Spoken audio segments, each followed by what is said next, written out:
Dieu vous aime et a un plan merveilleux pour votre vie. Jean 3,16 nous dit en effet, Dieu a tant aimé le monde qu'il a donné son Fils unique, afin que quiconque croit en lui ne périsse pas, mais ait la vie éternelle. Jean 10,10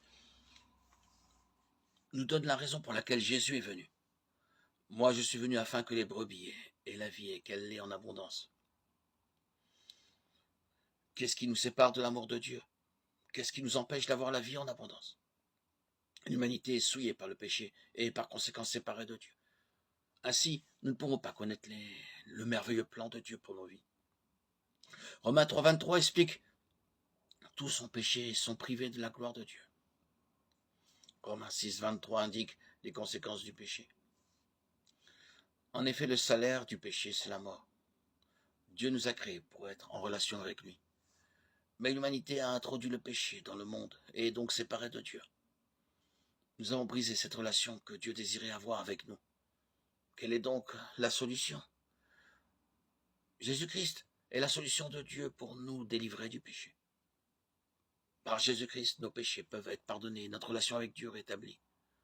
Romains 5,8 nous dit « Mais voici comment Dieu prouve son amour envers nous. Alors que nous étions encore des pécheurs, Christ est mort pour nous. » 1 Corinthiens 15, 3, 4 nous indique ce que nous devons savoir et croire pour être sauvés. Christ est mort pour nos péchés conformément aux Écritures.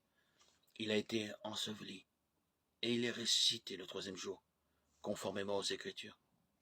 Jésus lui-même déclare en Jean 14, 6 qu'il est le seul chemin du salut. C'est moi qui suis le chemin, la vérité et la vie. On ne vient au Père qu'en passant par moi. Comment pouvons-nous recevoir ce merveilleux don du salut? Nous devons mettre notre foi en Jésus-Christ, confirme les Écritures. Il doit être notre Sauveur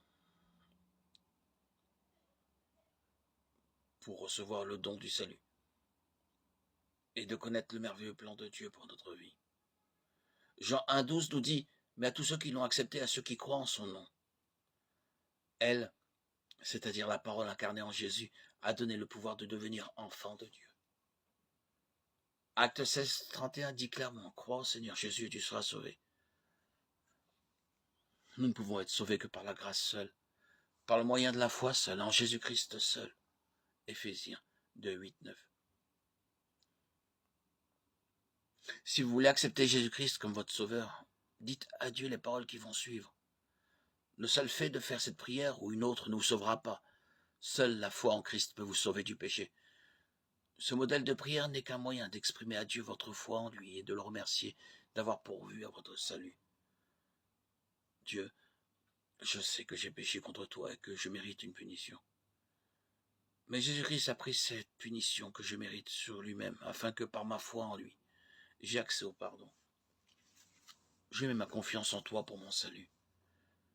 Merci pour ta grâce merveilleuse et ton pardon, pour le don de la vie éternelle.